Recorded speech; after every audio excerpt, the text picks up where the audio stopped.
James Madison said the Constitution's parchment. The only thing that gives it any power is a thorough knowledge of the people. So it really takes us as individual people to exercise vigilance in relationship to upholding the rule of law wherever we are.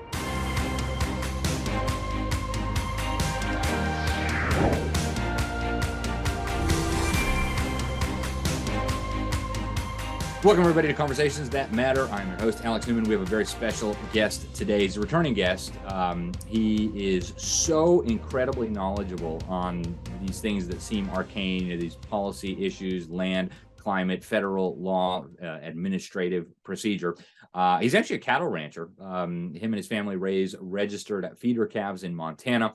He's a senior research specialist and policy analyst specializing in federal and local government administrative procedures, land and natural resource policymaking, and local government relations. He is a consultant with Landmark Resources firm, and he knows so much about so much. He's working with policymakers at the state, local, and federal level all across the country. And even though he's not technically a lawyer, he knows more about the law in these areas than most of the lawyers I've talked to. He is helping with a lot of key projects. We'll see how much we can get into today. But his name is Nathan Descheemaeker. Nathan, welcome to the program. Thank you so much for being with us. Did I get all that right before I ask you a question? Yeah, pretty on key. Thanks for having me, Alex. Awesome. It's great to have you, Nathan. You're a returning guest, and you're just brilliant. So very, very happy we could have you. Before we get into the kind of arcane legal issues surrounding Biden's war on property rights and freedom and the law through climate policy, I want to ask you about something that you sent to me. There is a Harvard professor now calling on the world to use neuroscience to help solve the environmental crisis. It's a paper called Minding the Climate. I think they have a book out. How would we use neuroscience to save us from climate change? Yeah, that just came across my feed here the last couple of weeks as well, and that's a good question. I think what academia is realizing, even with all the propaganda they're pushing with climate change and wanting people to buy into the green investment schemes that are out there, they're not getting the public backing in many respects that I think they want. So they're having to resort to more controlling mechanisms, it appears, like this Harvard gal, Anne Christine Duhame. I may be pronouncing her last name wrong, but she specifically has published some works and is working on stuff for medical interventions to reprogram people basically to sacrifice to climate. She thinks, and her idea is that we aren't followers of climate hysteria because we aren't capable of thinking and acting long term, and so have to be reprogrammed. We got to think differently, I guess, than we think in a free world, and think more how we can sacrifice the freedoms and other things we have for environment and the climate, apparently. Yeah, it really reminds me of the Soviet Union. Kind of like, well, if you don't appreciate communism, you must have something wrong with your brain. So we're just going to give you some treatments, and then we'll make it all better, right? Fascinating, Nathan. Now, what I really wanted to talk to you about was what's going on with the Biden administration. They are promulgating rules faster than anybody in the world can keep up with them, right? There's all these different agencies promulgating all these different rules to supposedly implement, Agenda 2030, sustainable development, the Paris Agreement, all the rest of it. And a lot of this is happening just in a totally lawless fashion. I mean, in direct contravention of statutes passed by Congress and signed into law by presidents. Talk a little bit about the lawlessness to implement this climate agenda and how we may be able to turn the tide on that. Yeah, well, it all started with the Biden executive orders, a whole host of them, but 13990, 1408 in particular. 1408 rejoined the Paris Accord, set out the goal for 30 by 30, the 30% of waters and lands permanently conserved by 2030. And take note, those numbers are targets and objectives. Those are timetables that are being established by executive orders. And we have statutes on the books, the main cornerstone law that governs our lands that are federally administered in the West in particular. Congress was clear in saying that it is the policy of the Congress of the United States that all timetables or goals and objectives are to be established by law. And that means through the Congress, through the Senate, across the president's desk.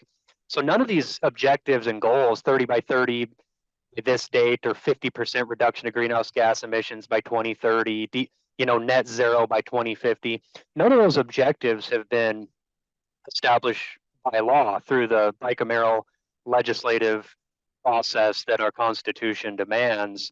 So on their face, it's just really executive edict that is using the administrative state and bureaucracy. And the environmental lobby and the NGOs are really doing this because they've tried since the convention, Rio de Janeiro in the early 90s, to try to get Congress to act on, broad environmental policy, and they really haven't succeeded. So because Congress hasn't passed any laws to justify landscape scale biodiversity conservation initiatives, they're now using the current administration, as they have in the past, to really press as hard as they can to use the executive branch and executive departments and agencies to get as much as they can in place to make some of these things irreversible and push the policy forward for decarbonization and to meet these international objectives.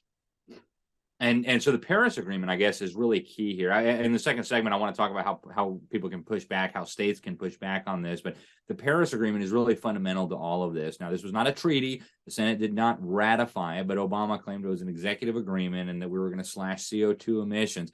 And that really is a critical kind of backdrop behind all these policies that are coming down, huh? Well, absolutely. And that's the disconnect in domestic policy. We're not connecting the dots to the international scheme of things that's taking place. And international objectives and timetables and goals are a huge driving factor of domestic land use policy in the United States. And we need to start connecting those dots because it's those international commitments. Even these federal departments on the Federal Register notices for all these rules they're promulgating, they're not saying they're following the CMA guidance or the IPCC good guidance for these inventories and all these things. But if you read the nationally determined contribution, which was established by the same federal departments that are promulgating the rules through the Federal Register, all that is in there. And those departments are committed to following international guidance. And ironically enough, they're ignoring domestic policy and guidance that they're supposed to be following. Meanwhile, they're not being transparent entirely on the Federal Register notifications for their rulemaking on how they're going to use these inventories and what they're doing with our land use policy to report that to the international community as a contribution to our nationally determined contribution for those decarbonization objectives. And that's all under the Paris Accord.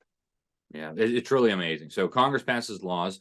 The executive branch is, of course, in charge of enforcing those laws. Instead, they completely ignore those laws. They promulgate or publish a bunch of edicts lining up our policies with those demanded by international organizations like the UN.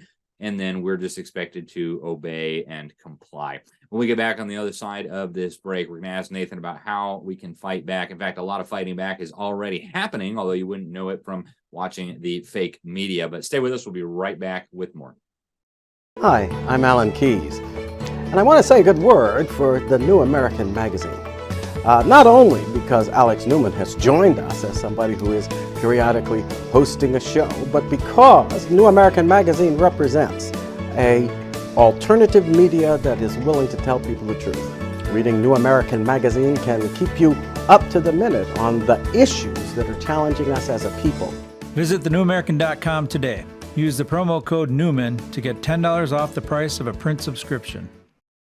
Welcome back to Conversations That Matter. I am Alex Newman, your host. We are with Nathan Descheemaeker. He is extraordinary analyst, knows more about federal law and administrative procedure on these things than many of the lawyers I have talked to about these issues, who actually specialize in these areas. So it's truly an honor and a pleasure to speak with him. He's also raising calves, registered feeder calves in Montana. He's a rancher and a family man and a great American.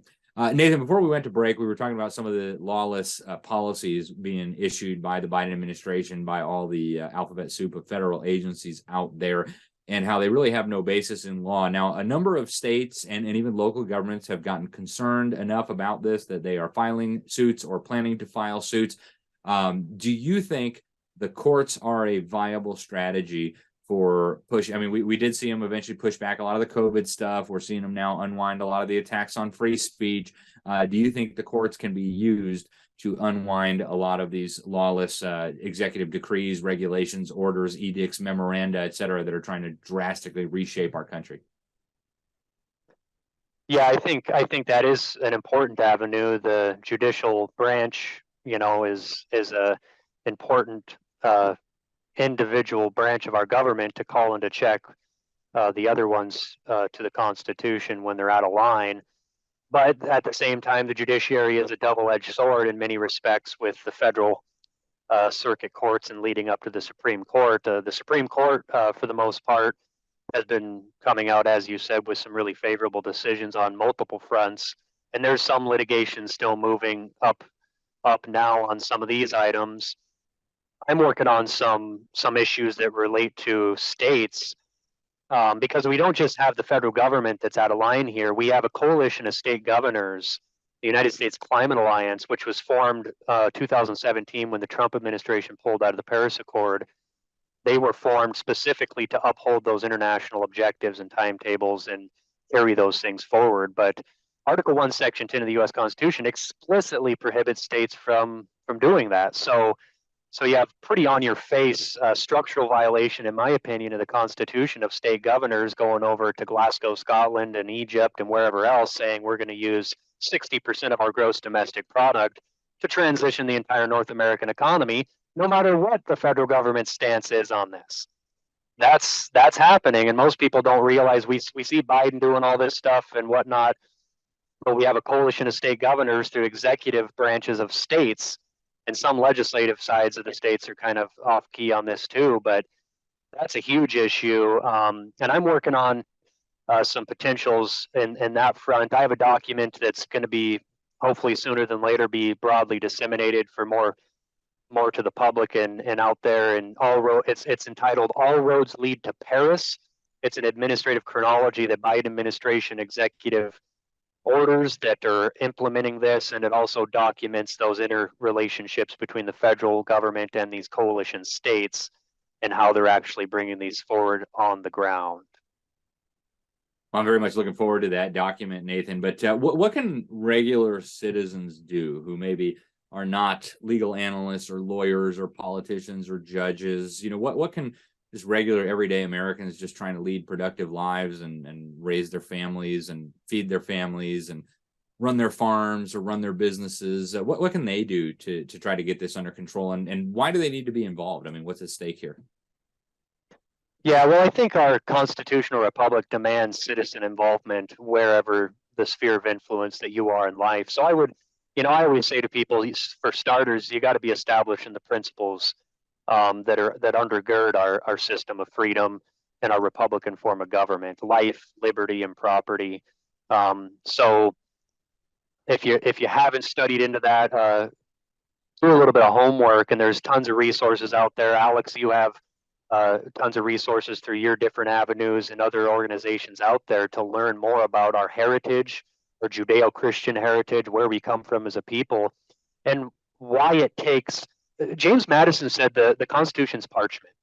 The only thing that gives it any power is a thorough knowledge of the people. So it really takes us as individual people to exercise vigilance in relationship to upholding the rule of law wherever we are. I happen to be in more rural setting in the West, where we have a lot of federal lands and natural resource issues, which affects all of us at the end of the day. And if people are in that realm that are listening, these rules that are going through these processes, and this is where I do a lot of work, they go through public comment processes where agencies are required to respond to the substantive comments that are submitted into the record. So we need to be, the other side, the environmental lobby is equipping the record on these rulemaking processes all the time.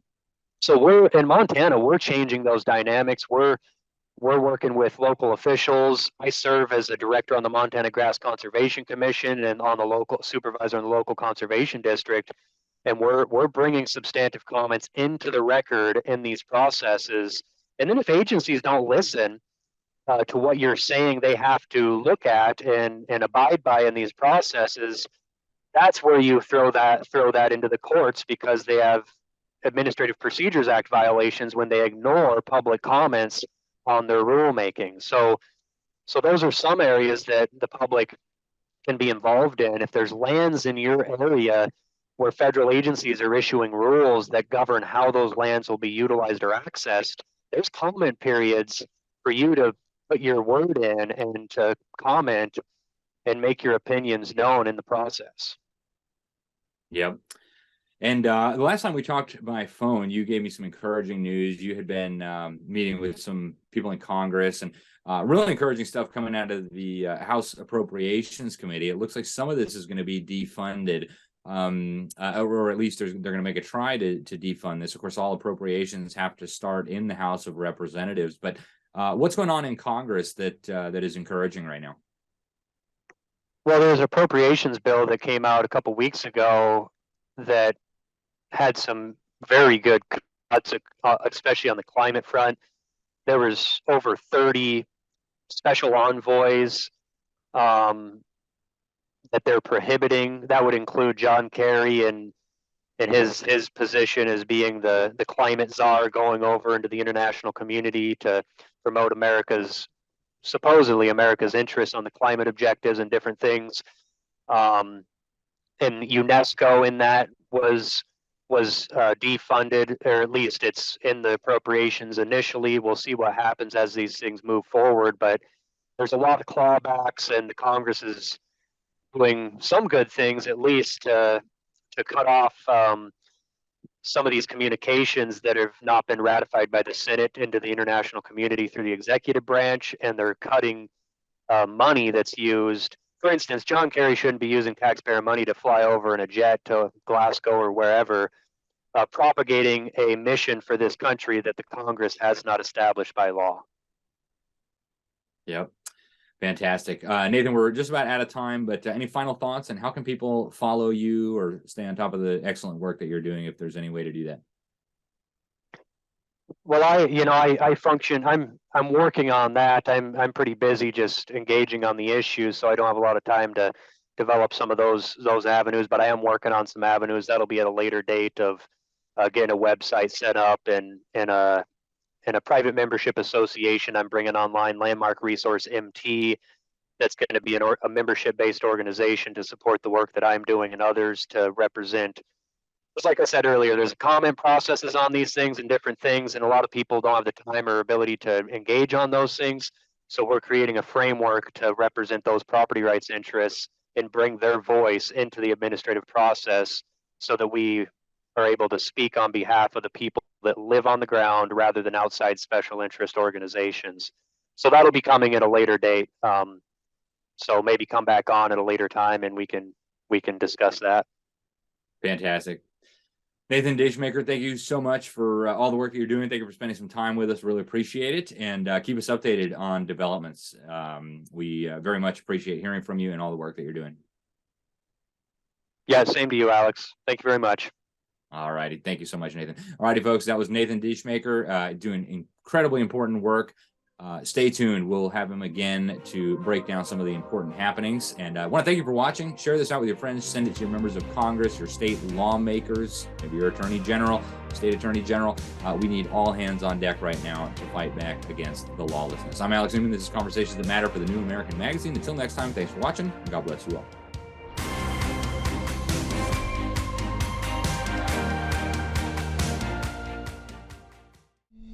In 1988, the John Birch Society produced a documentary so predictive, it's as though they had a time machine. Out of Control, Immigration Invasion was produced and hosted by investigative reporter William F. Jasper and looks at the growing problem of unrestricted illegal immigration that, in 1988, already saw upwards of 10 to 20 million illegal aliens within the borders of the U.S. Unknown agents from around the world using the southern border as easy entry. Certainly, some are innocent families escaping hardship, but also certainly some are criminals, potentially terrorists. Is it not appropriate that there be some criteria for the entry of any sovereign nation? Why should the US be different than Canada, Germany, Russia, Japan, or every other country on the planet? Out of Control, Immigration Invasion. Watch this time capsule of prescient wisdom at thenewamerican.com/outofcontrol.